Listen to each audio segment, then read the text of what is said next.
Level পর্যন্ত এমন এমন কিছু পদের পদাধিকারী ব্যক্তিদের তরফ থেকে ফোন আসে, রিকোয়েস্ট আসে যে কল্পনাও করা যায় না যে এই লেভেলের মানুষগুলো পর্যন্ত সাফার করছে খুব মানে জটিলভাবে। ঘরে ঘরে দুষ্টজিনের উপদ্রব মানুষ লক্ষ্য করে না।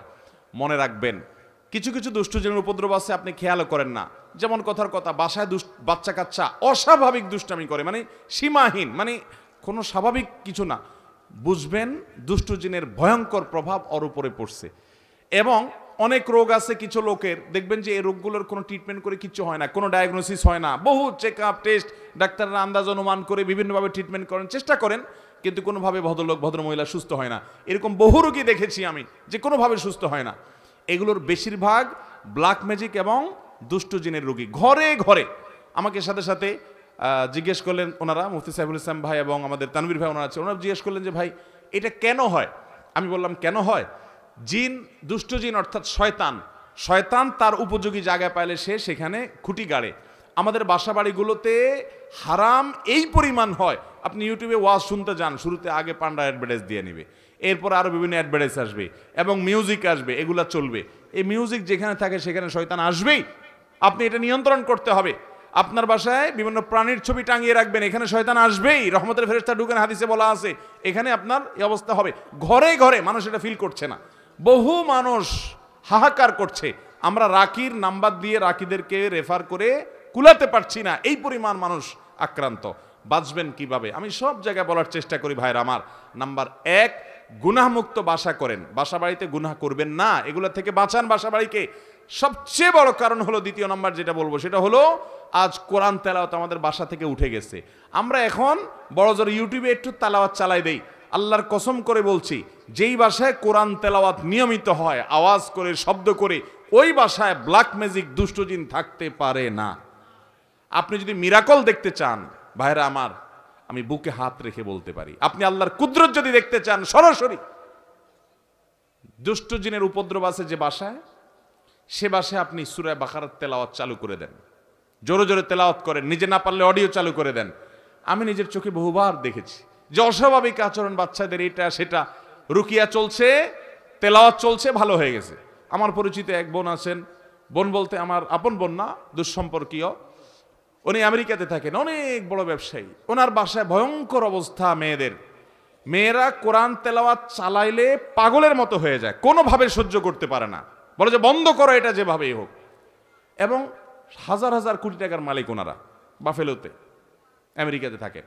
আমাকে বললেন ভাই কি করা যায়, আমি রুকিয়ার অ্যাপ দিলাম, বলে যে কোনোভাবে তেলাওয়াত শুনতে রাজি না। আমি বললাম যে ওদেরকে যদি বেঁধে রেখে হলেও আপনি কিছুদিন শোনাতে পারেন, দেখবেন ট্রিটমেন্ট হয়ে গেছে।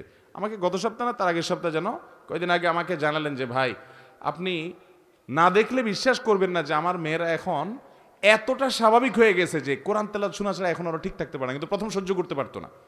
আমার বাসায়, আমি তো এলাকার সন্তান আপনাদের লক্ষ্মীপুরের, বশিকপুর আমার গ্রাম, সেখানে একদিন সকালবেলা আমার এক নিকটাত্মীয় এক ছেলেকে নিয়ে আসছে, ইয়াং ছেলে, যুবক মানুষ, সৌদি আরবে ছিল, বলে বিদেশ থেকে চলে আসছে। কি হয়েছে, সে আজানের আওয়াজ হলে শুনতে পারে না, তার পুরো শরীর বাঁকা হয়ে যায়। এবং সে বলে যে তখন তার শরীর এমন শক্ত হয়, টোকা দিলে মনে হয় যে বিষাক্ত সাপ দংশন করছে, পাথরের মতো হয়ে যায়। আমার চোখের সামনে দেখলাম জোহরের আজান শুরু হলো, সে আসছে অনেক আগে, বসতে বসতে 100 পর্যায়ে জোহরের আজান শুরু হলো, দেখলাম যে সে বাঁকা হয়ে যাচ্ছে এবং শক্ত হাট হয়ে যাচ্ছে। ভাইরা আমার, এগুলো কিছু হয়তো খুব দৃশ্যমান বোঝা যায়, আর ম্যাক্সিমাম ঘরে ঘরে বোঝার উপায় নেই। এটার মূল ট্রিটমেন্ট হলো কোরআনে কারিমের তেলাওয়াত। আজ মুসলমানের ঘরে কোরআন তেলাওয়াত, মুসলমানের যুবকরা আজ গান শুনে, আজ ঘরে ঘরে মহিলাদের মোবাইলে হারাম জিনিস দেখে, পর্ন ভিডিও এত পরিমাণ দেখে যুবকরা। এমন একজন যুবক পাওয়া হাজার হাজার যুবকের মধ্যে কঠিন হয়ে গেছে, যেই যুবক বুকে হাত দিয়ে দাঁড়িয়ে বলতে পারবে এই 2 চোখ জীবনে কোনোদিন কোনো নোংরা ভিডিও দেখে নাই, আলহামদুলিল্লাহ। এরকম যুবক পাওয়া যায় না ভাইরা, চ্যালেঞ্জের ব্যাপার। জীবন ধ্বংস হয়ে যাচ্ছে, সব জাহান্নামের দিকে দৌড়াচ্ছে, আপনাকে বিকল্প পথে যেতে হবে। শয়তানি থেকে, বাসা বাড়ি থেকে নিজেকে বাঁচাতে চান, এবং আত্মীয় স্বজনরা অনেকে উপকার করতে গিয়ে খোনকারের কাছে যায়, খোনার কাছে যায়, আপোষের তাবিজ নেয়, এটা করে সেটা করে, এগুলা বেশিরভাগই ব্ল্যাক ম্যাজিক এবং কালো জাদু, এগুলো ধ্বংস করে দেয় মানুষের জীবনকে। এগুলো থেকে বাঁচার জন্য দ্বিতীয় আমল হলো কোরআন তেলাওয়াত করবেন, বাসায় কোরআন তেলাওয়াত চালায় রাখবেন।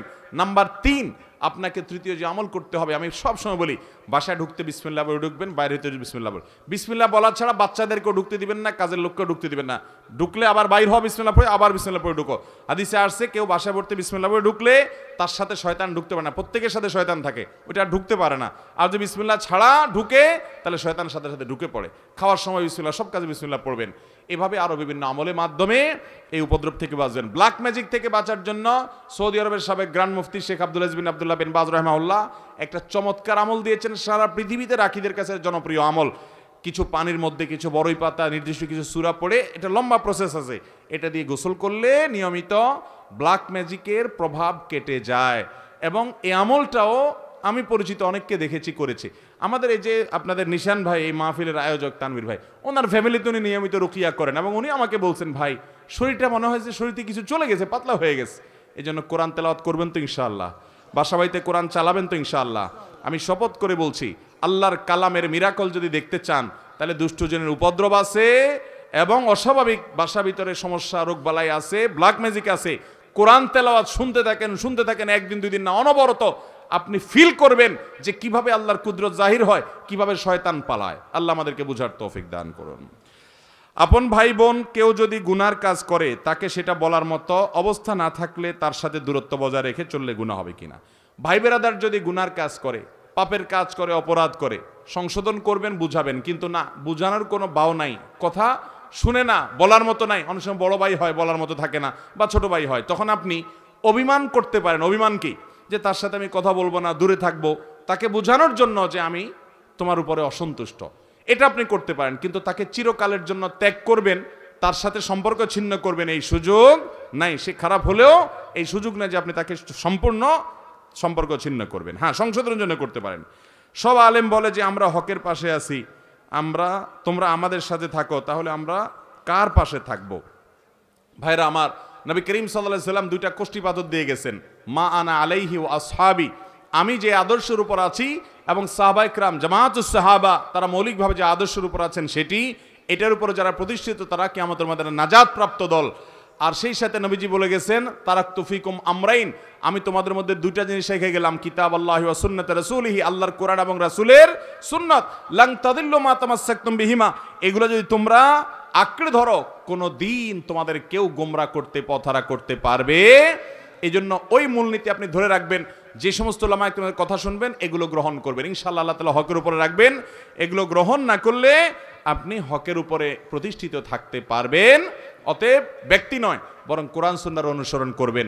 যে আলেম কোরআন সুন্নাহর আলোকে কথা বলে তার কথা শুনবেন, সে যেই হোক না, কোরআন সুন্নাহর বাইরে কথা বললে সেটাকে বর্জন করবেন। আল্লাহ আমাদের সবাইকে উলামাদের অনুসরণ, অনুকরণ, কোরআন এবং সুন্নাহর আলোকে করার তৌফিক দান করুন।